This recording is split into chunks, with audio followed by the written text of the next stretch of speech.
Trade reports are escalating for the Toronto Raptors right now, as a report has already come out from Kevin O'Connor of The Ringer. The Raptors are in talks to acquire a lottery pick, but a new report reveals that there is someone at the top of this class that the Raptors really want to select. So with their assets like Jakob Poeltl, Bruce Brown, and other pieces Masai Ujiri has accumulated, especially over the past season, to facilitate some of these deals, to bring in some pieces, to have that flexibility to bring in the guys Masai Ujiri can build, add to this core.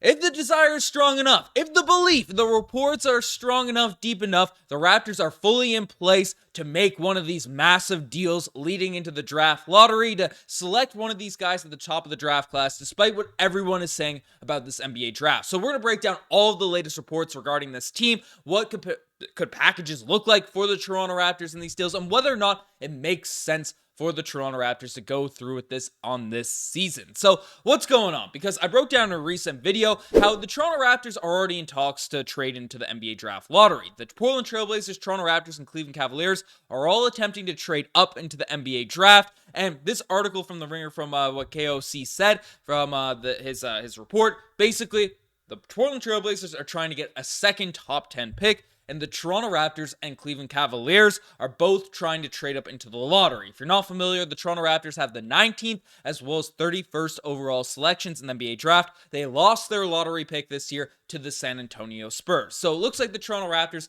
are trying to get a selection like that back. And the reasoning, more and more details are being revealed at this point because, again, all the talk was, oh, this draft class isn't great. There's not a lot of awesome pieces and stuff like that. So the Raptors are happy about trading out of the lottery and stuff, getting their pick for next season, yada, yada, yada. Well, basically, a new report has come out from Doug Smith essentially saying that if they had stayed in the lottery and kept their top 6 pick, they had a guy that they really wanted. So, yes, I'm sure Masai Ujiri, Darko Rajaković, all the front office personnel, they weren't lying when they came out and said, hey, we're just as happy with keeping that top 20, that 2025 pick as we are if we just, kept this pick because, it would have conveyed over to next year. It is what it is, right?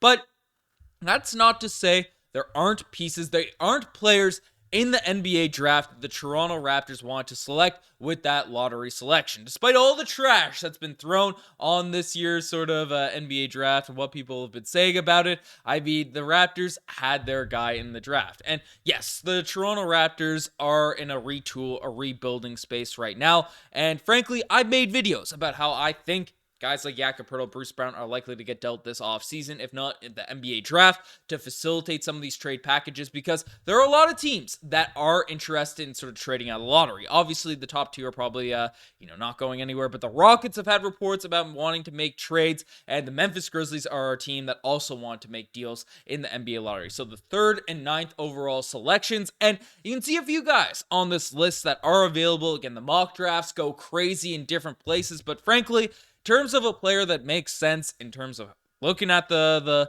pieces that we'd have to give up, the holes in our roster, and just kind of potential fits for guys, I think Donovan Clingan is probably the guy the Toronto Raptors are interested in, because the guy is a really interesting piece. I also think Tijane Salon, if we trade for a lower lottery pick, is also a dude the Toronto Raptors just be a perfect fit for this team in terms of how the Raptors are usually selecting. But Donovan Clingan is the guy we haven't really talked about much on this channel, so we'll sink our teeth in him because he is a 7'3" center. He's mobile. He won an NCAA championship. Yes, a lot of Raptors fans, being Canadian, might say, hey, that guy was cooked by Zach Edey. Why on earth will we select him instead of the guy that dominated him or played well against him, in the finals, even though UConn ended up winning the chip, all that type of stuff. Yeah, I get it. But Donovan Clingan is a dude that is just really good at basketball. There's no real debating it. Yes, his max vert isn't that high, but the dude is 7'3". He has a standing reach of 9'7". He has a 7'7" wingspan. So, again, a big dude that can finish in the lane,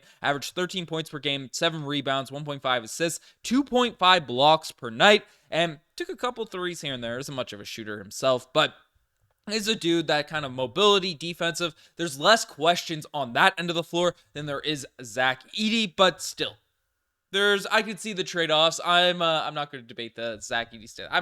I wouldn't be disappointed if we selected Zach Edey at 19. I'm a wait and see on Zach Edey's sort of NBA potential. But Donovan Clingan seems like a guy that, listening to people talk about this NBA draft, is the most, I want to say safe prospect, but most, you know what you're going to get from him. A center that can block shots, that can play defense, that can do a lot of things out there on the court. But you guys might say, hey, Ben, we have an actual center rotation now. After bringing in Kelly Olynyk, we have Jakob Poeltl onto this lineup. But as I've discussed in recent videos, I think a deal is probably coming. As Darko Rajaković essentially put it, everyone knows building a team in the NBA is not an easy job. You can't just go out in the market and buy players. And there's a process that must be followed, how to improve the team through the draft, but also signing a small number of free agents who are available during the season. And you have a really big job ahead of us. And the process before us will certainly take several years. Now, he directly said he doesn't want to take him 5-6 seasons or something along those lines.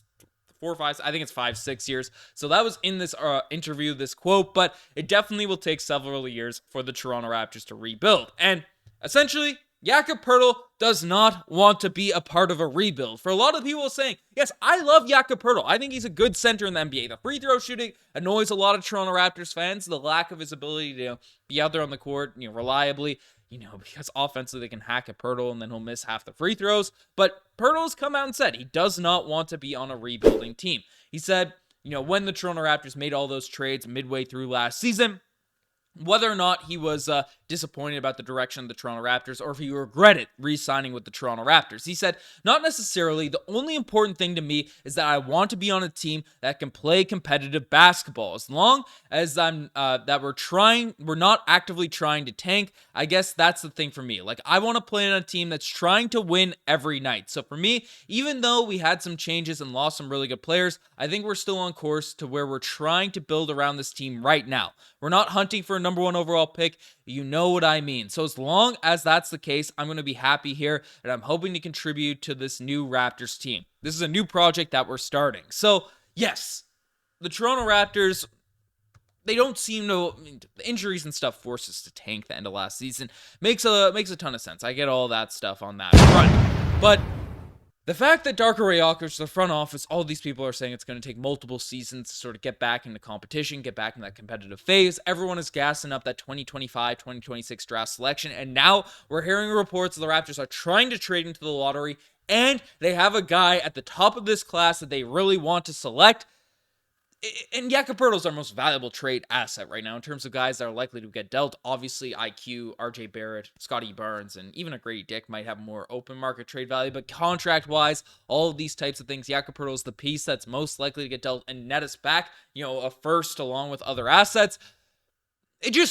All signs are pointing to Jakob Poeltl getting traded, and day by day, we're getting these little reports coming out that pushes my belief more and more in that direction. This is not me trying to push Jakob Poeltl out the door. This is not me saying, it's a guaranteed thing, but if we are going through a rebuild, if we are going in that direction, it just kind of makes sense as probably a move the Toronto Raptors will make. But I don't know, and obviously, if you make that deal, bringing in a 7'3" center, at the top of this class that can play defense, can do different things out there, would be a really nice acquisition. But let me know what you guys think in the comment section down below. Do you think this trade is coming into the NBA draft lottery? If so, who would you like the Toronto Raptors to select? You guys are the best thing as far. I'm signing out. Cheers.